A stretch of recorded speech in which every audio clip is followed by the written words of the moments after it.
Alas 5:10 na, 1 Western Visayas na. Alas 5:10 na, 1 Western Visayas na.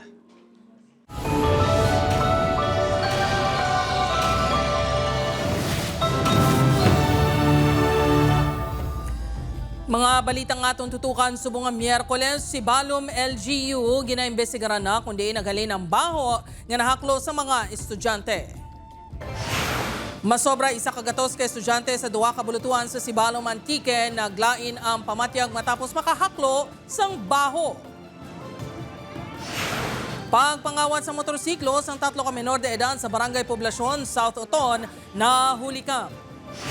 Pagpangawat sa isa ka computer shop kag pagpanalisi sa isa ka hardware sa Bacolod City, nahuli ka.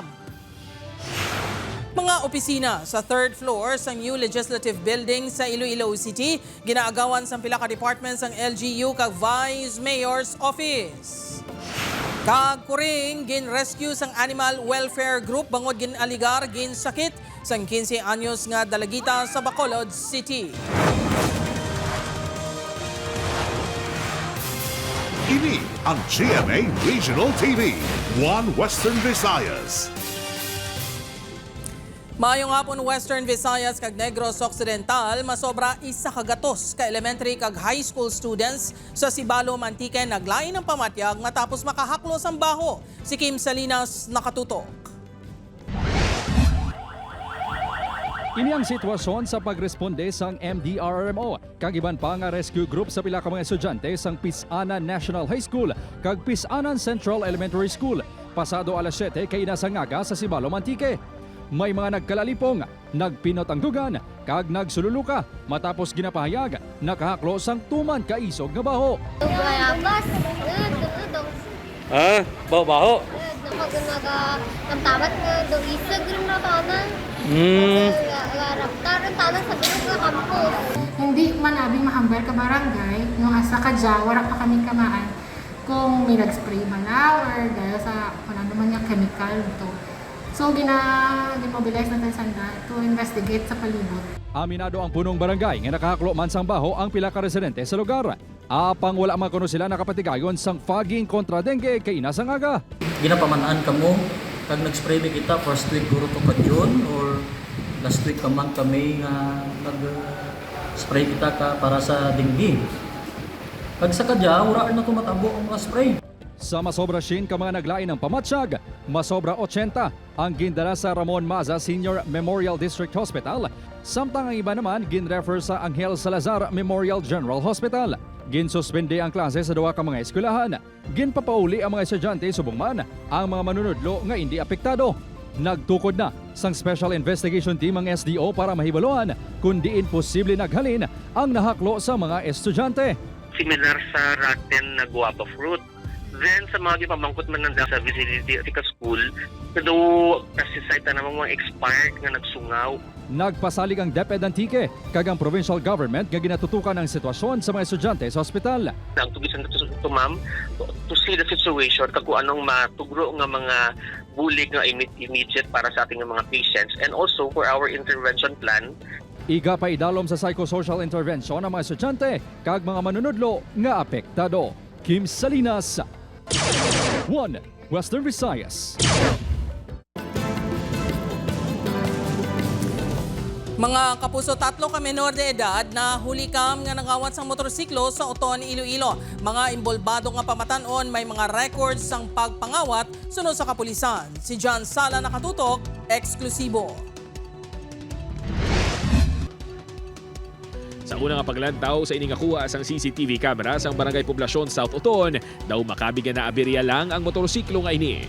Apang ininagale ang pagpalagyo sang 3 ka mga minor de edad nga mga lalaki sang ilagin kawat nga motorsiklo. Natabo ang pagpangawat kahapon sang kaagahon. Suno sa Oton Municipal Police Station, nakapark ang motorsiklo sa guwa sang temporaryong ginatiniran sang Tag-iya. Ginpark ni last June 30 in the evening. Then pagkabugtaw ya sang aga, wala na iya motor. Makaligan ng pila ka oras, natumod sa kapulisan ng 3 ka mga minor de edad nga sa di alias Junjun kag alias Toto residente sa Barangay Buray Oton kag alias Nonoy sa Barangay Poblasyon East. Ang motor nakita man nila mismo sa balay sang nagkuha. Ay ara na sila previous record. Same nature. Oo. Suno sa punong barangay sa Barangay Poblacion South, may record na sa ilang barangay si alias Nonoy. Bangod sa insidente, magapatigayon sa mas masangkal nga deployment sa mga tanod sa barangay. Apang panawagan sa punong barangay sa mga residente. Responsibilidad din natin tanan hindi lang ni isang responsibilidad sa barangay officials, barangay tanod, obligasyon ni natin tanan. Ilabi na gid ang mga pumuluyo man nga mga vigilant man. Yara na sa paginakop sang Oton Municipal Social Welfare and Development Office ang 3 ka mga minor de edad kag igapaidalom sa counseling upod ang ila mga ginikanan. Upod kay Romel Porquia, John Sala.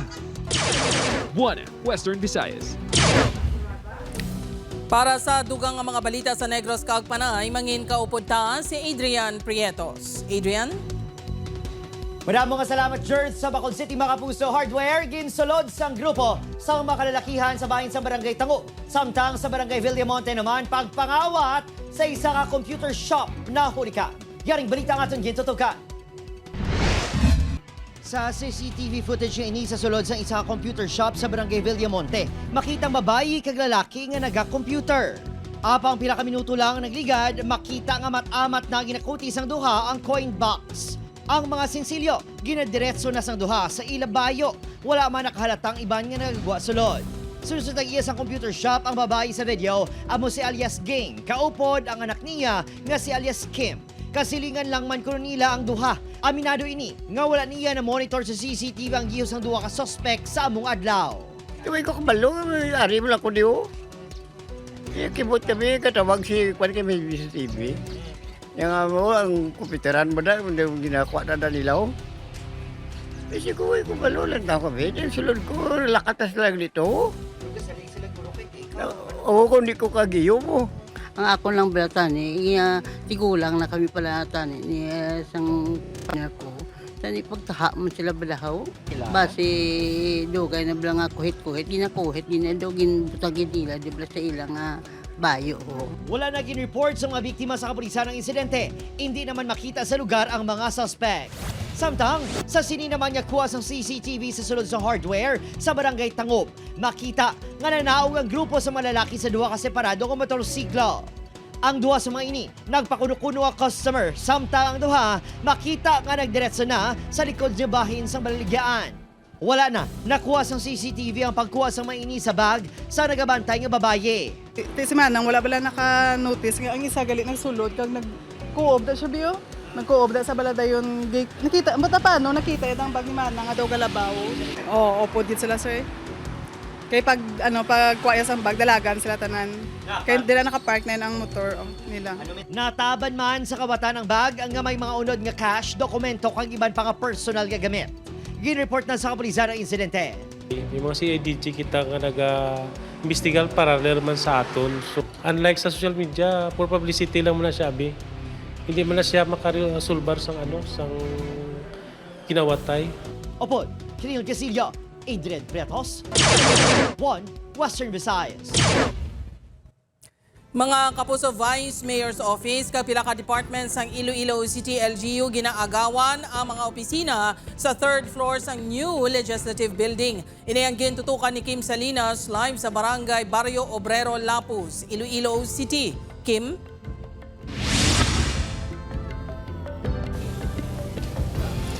Jert, respetohanay ang pahayag sang alkalde kag vice-alkalde sang syudad sa isa kag isa natuhoy sa isyu sang napahayag agaway sang opisina sa new legislative building. Isang kaadlaw matapos nag-istoryahanay, sanday Iloilo City Mayor Raisa Treñas Chu kag Vice Mayor Lady Julie Grace Baronda nagwa ang isyu sa ginapahayag agaway sa mga opisina sa new legislative building. Ini matapos ginpahayag sang vice-alkalde nga ginharas ang iya mga staff kahapon sang representante sang City Agriculture's Office kag City Legal Office upod ang isa ka PNP personnel. Ginpanginwala man sini nga nag-overnight stay ang pila ka staff agud bantayan ang opisina sa 3rd floor sang building. Suno kay Baronda, kulang pa ang espasyo sa 6th floor nga nakadesignar sa ila. Ang nakibot ko lang is padalaan gid kami sang pulis. So hindi man na squatters, no, ang akon mga staff. So what now is the purpose of this building then? So hindi na siya legislative. So it will be a multi-purpose building. Suno sa spokesperson sang alkalde, wala sang harassment nga natabo, kundi ginapahibalo lang ang vice-alkalde nga ang opisina ang nakadesignar na sa Task Force on Moral Values Formation, Task Force ASIS, kag City Agriculture's Office. Ang pagdesignar sa opisina, ang santo sa memorandum order pa ni Anay Iloilo City Mayor Jerry Treñas. Let's respect kay nakasaad sa local government code nato no nga ang pag-assign sang mga rooms sa mga properties sang syudad sang gobyerno is a prerogative no sang aton nga local chief, sang aton nga alkalde. Ara man dito nga archive room sa 6th floor mismo. Samtang, ginaplasta naman ang committee chairmanships sa 12th Iloilo City Council. Sanggin pamangkot si Majority Floor Leader Rex Sarabia kung mahatag kay City Councilor Shin Mabilog ang luyag sini nga komitiba nga employment kag edukasyon. Sabat sini. Lantawon ta, we're not closing doors, pero may mga incumbents na nga daan nagkakapot sa inyo ng posisyon. Gina-consider namon kung mahatag namon ang Public and International Relations kay Councilor Shin kag Moral Recovery. Isa ka inaugural session ang ginhiwat kay Nasangaga sang sangguniang panlungsod. Ang mga bago nga kabahin sang konseho ang naghatag sang ila inaugural address. Kahapon, giniwat man ang inaugural session sang 15th sangguniang panlalawigan sa Iloilo Provincial Capital. Naghatag sang ilatag sa mga mensahe ang board members sa 5 ka distrito sa probinsya angot sa ilang mga prioridad nga proyekto. Samtang nagpasalamat si Vice Governor Lian Tibuque sa kahigayunan nga makaserbisyo. I am happy and I am confident that we will bring more progress.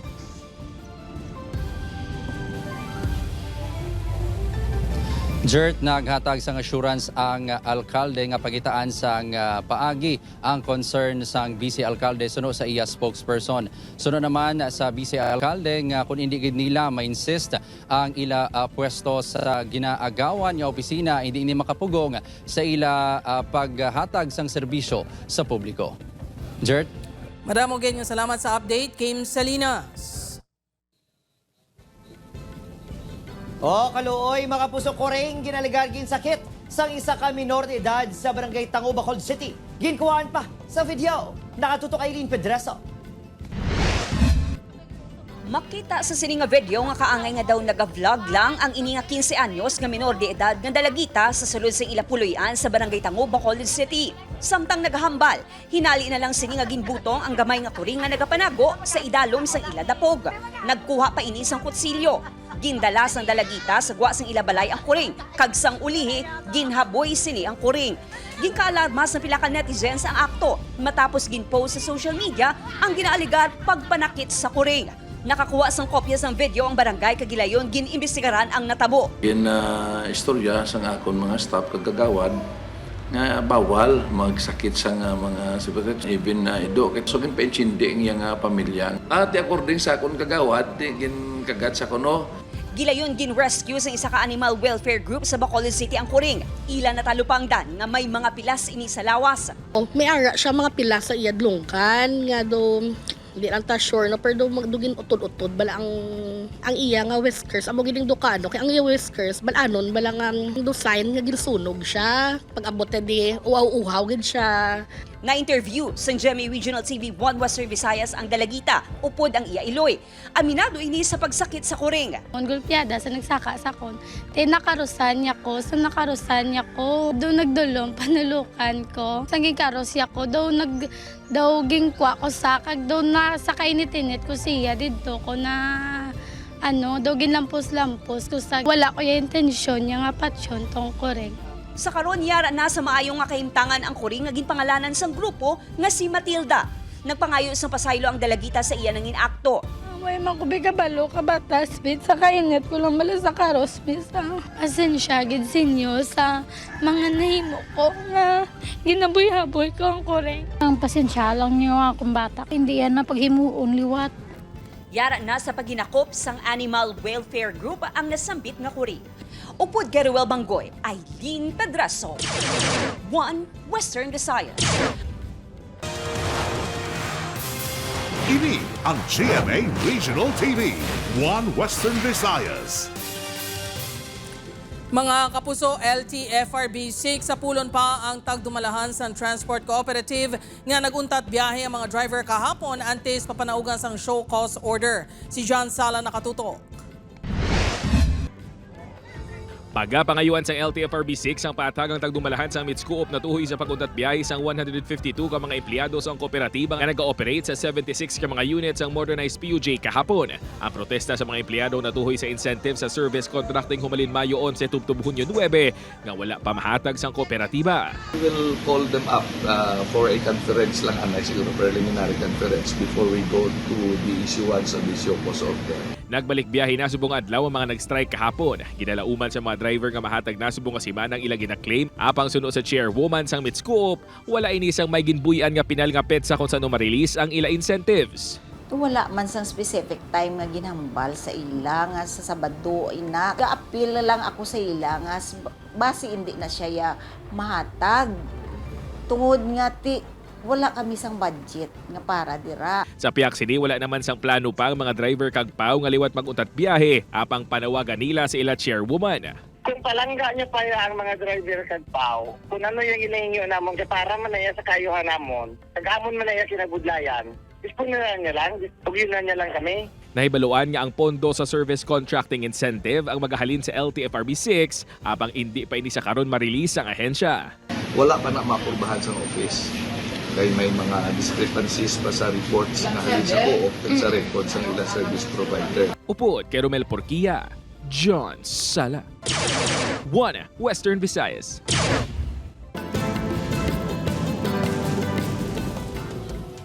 Kabuso na sapwa naman ang iningalapsag nga babae nga wala sang kabuhi sa suba sa Puro Kaburihan, Barangay Estefania sa Bacolod City, kaina sang aga. Suno sa mga nakasapo sa lapsag, magapaligo kuntani sila sa suba. Sa ila makita ang karton ng sapatos sa mga tangkong sa tunga sang suba. Naputos ang duha ka plastic ag may unod nga lapsag, may nakatabid pa nga inunlan. Ginkuha sa kapulisan ang lapsag kag inlubong sa barangay sa Granada Public Cemetery.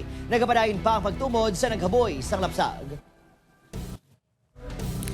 3 ka ginakabing nga suspect sa pagkastigo nga ginkamatay ni Robert Garcia sa Barangay Bugasungan, Tigbawan, Iloilo sang Hunyo 30. Ang yara na sa karon sa kustudiya sang kapulisan kag pasakan sang kaso nga murder buwas.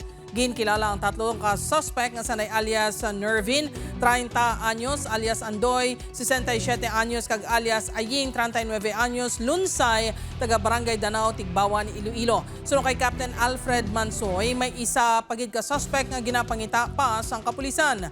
Sa comprehensive autopsy nakitaan nga internal hemorrhage sa tutunlan ang ginkamatay sang biktima. Posible resulta sang pagsumbag sa liog. May damage man sa iya Adam's apple nga nagtuga nga hindi ini makaginhawa. Bangkay sa babae na sapuan sa Kilamunan, sa bayan sang Barangay Estefania, Bacolod City. Yaring balita ang aton gintutuka. Kahapon sang hapon, may napanimahuan ang pila ka manuskrap sa Kahilamunan nga bahin sang Barangay Estefania, Bacolod City. Sanggin palapitan ng lugar. Nasapuan ang lawas sa isa ka babae nga yara na sa advanced state of decomposition. Suno sa kapulisan, may duha na kapamilya ang nagpadulong sa ilang talatapan apang hindi Manila himata ang nasapuan nga bangkay sa babae. Do hindi ta kay establisar kung may krimen gid na. Pero sure kita nga dako ang porsyento nga dira siya nag-star. Ang number 1 nga panatandaan niya may recover kita nga mga ebidensya like bayo. So daw may ulunan pa gani. Apang hindi kuno kilala sa mga residente ang biktima. So far sa amon, talagang napabalo man ako may nadulaan. So mong daw ay sang sang may nagpalapit kag nadulaan sang mga mata. Padayon pang tuloy ng investigasyon sa kapulisan kag soko kung may naagom nga pilas sa lawas sa babae. Ilabi na, yara na ini sa state of decomposition sa masapuan. Opod, Kiril Casilio, Adrian Prietos, 1 Western Visayas. Mga kapuso, nakaangkon sang 3rd degree burn sa iya nawong kag pila ka bahin sa iya lawas ang 33 anyos nga babae nga ginbasyan sang asido sa barangay San Rafael, Mandurriao sang Hunyo 23. Sa social media post ang utod sang biktima, ginapahayag sini nga nahalita ng mata sang biktima apang pwede pa masalbar sa pagkabulag. Gintuad man sang utod nga natalana na kuntani mag-abroad sa Oktubre ang iya utod sa pagtuman sa iya handom. Sa piyak sini magapabilin sa gihapon ang iya utod nga positibo kag nagapakabakod. Nagapangayo man sa bulig pinansyal ng pamilya para sa mga balayran sa padayon ng pagbulong sa biktima sa ospital. Pinaka-evacuee sa Banyuwas na Nakastiliana Negros Occidental naghalin sa evacuation center nga wala sa permiso halin sa LGU. Nakatutok Aileen Pedreso. Sa sining nga video, makita ang amat-amat nga pagsakay sang pila ka evacuee sa isa ka truck. May mga bitbit nga gamit. Sang napuno na, gilayon nga naglakat ang truck. Sunod sa Nakastiliana LGU, ang evacuee sa video, kabahin sa masobra 30 ka mga pamilya nga nagdesisyon nga magpauli sa barangay Kabagnaan. Wala sang permiso o kung koordinasyon ang pagpauli sa evacuee sunod sa LGU. May mga uncoordinated nga nag-pass through sa may border nga naka-strap, no? May upod nga mga ilang mga materials, no? Kasi sa evacuation, may arang na uncoordinated kaya wala na siya, no? Gilayon nga nagsapol ang incident management team sa LGU kag naghimo na sang tikang agud mapabalik ang evacuees. Sunod sa nagkuha sa video nga si Bol, isa man ka evacuee, mabudlay gid man ang sitwasyon sa evacuation center, ilabi na nga wala sang permanente nga palangabuhian. Tanan nga miga check siya budlay mami. Sa sin man wala na budlay sa sulod ng evacuation center sa pito ka kulang naman. Tagaan kami nila ya sa permanente ang relocation site. Ini man kuno ang sentimiento sa mga kaupdanan sini nga nagdesisyon nga magpauli na lang. Suno kay Representative Yulo, naintindihan sini ang sitwasyon sang evacuees. Hindi na suno ba? Suno ko na mga IDPs na doon nagpalalim sila. Talaga pa na pag-eskwela sa ilang kabataan. No? They are physically tired. They are mentally distressed. Emotionally disturbed. Suno naman sa OCD-NIR, natala na naman kung tani nga isaylo sa tents ang pila ka evacuees sa mga eskwelahan. Yan plano dira temporarily yung stay sila sa may senior high school na classrooms. After 10 days, nilugan din sila na butangan sa tents. Upod Garuel Banggoy, Aileen Pedraso. 1 Western Visayas.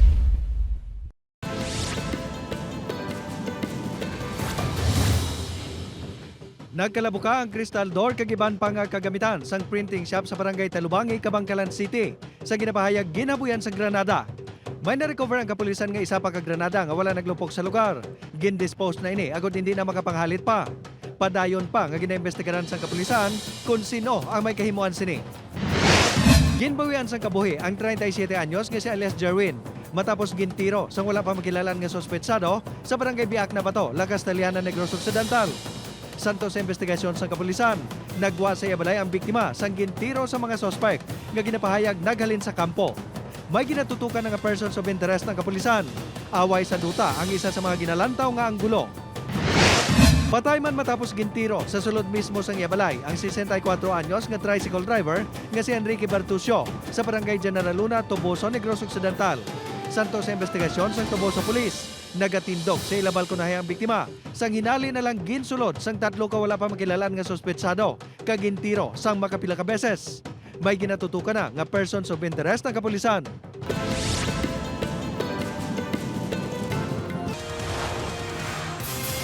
Ini ang GMA Regional TV, 1 Western Visayas.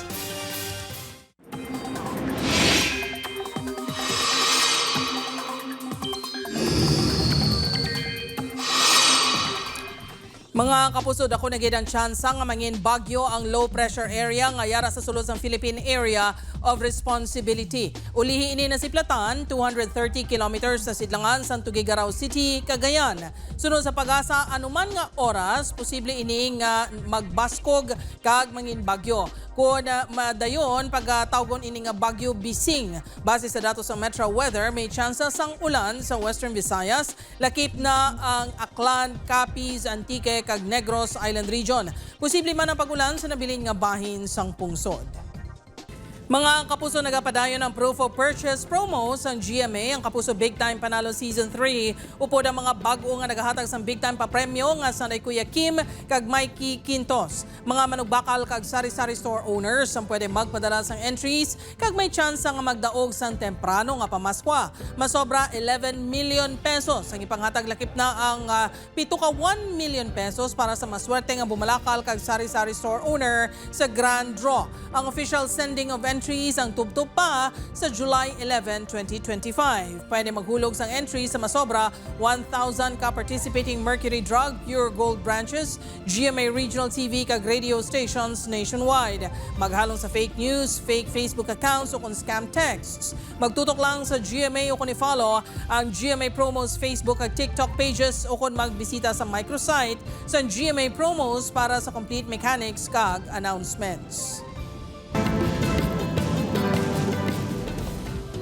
Mapuso ginapatihan peke nga sigarilyo ang ginabanta ng gablor sang 8.3 million pesos na kumpeskar sa 3 kalalaki sa Bacolod City. Yaring balita. 147 kakahon sa ginapahayag peke nga sigarilyo na recover sa 4th Special Operations Unit PNP Maritime Group sa operasyon pasado alas 5 kaina sa Kagahon. Natigayon nga ma-intercept sa kablisan ang mga peke nga sigarilyo kanday sibang saling sa Jari, 38 anyos. Jose Aram Ahibon, 43 anyos, kag Alcidi Umran Isnani, 29 anyos. Kinibisigahan sa kapulisan kung saan inagikan ang mga sospek. Naging pagpanghangkat ang operasyon bago gilagas ang otoridad ng mga sospek sakay sa sakayan harin sa Bago City padulong sa Bacolod. Sangga kanda kami sang Seaborne Patrol Operation, sir.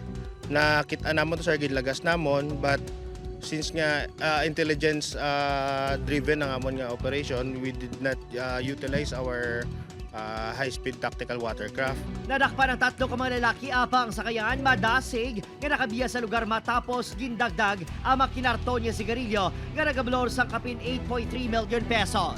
Bali, based on our experiences, sir, sa mga previous operations namon, may mga nagka-intercept kami sa mga bukid, mga far-flung areas, considering nga mas barato niya ang ilang nga mga products compared to sa mga legal nga nga mga sigarilyo. Gintugyan na sa CIDG Negros Occidental ang mga suspect para sa documentation.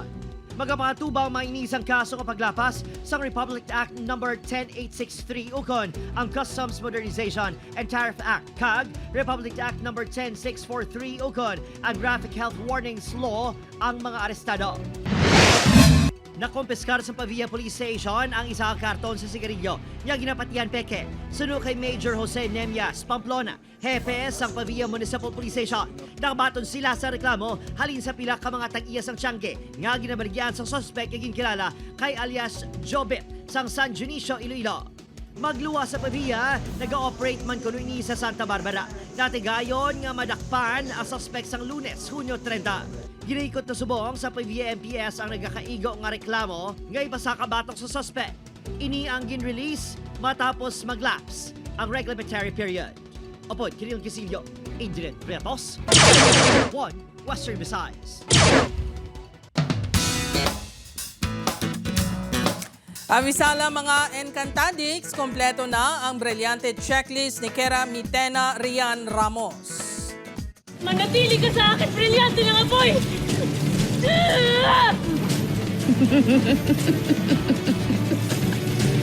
Hindi!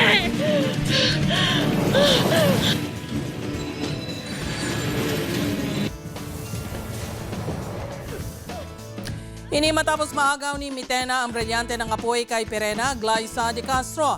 Pilaso naman nga nakapalagyo padulong sa kalibutan sa mga tao si Perena. Sang liwat nga nagkita ay ginpreso ni Mitena si Cassiopeia, played by Solen Yusuf sa isa ka kristal. Isa pa nga dapat bantayan sa sangre ang bata nga si Tera sa kalibutan sa mga tao. Bantayan ang Encantadia Chronicles Sangre sa GMA Prime 8 p.m. pagkatapos ng 24 oras.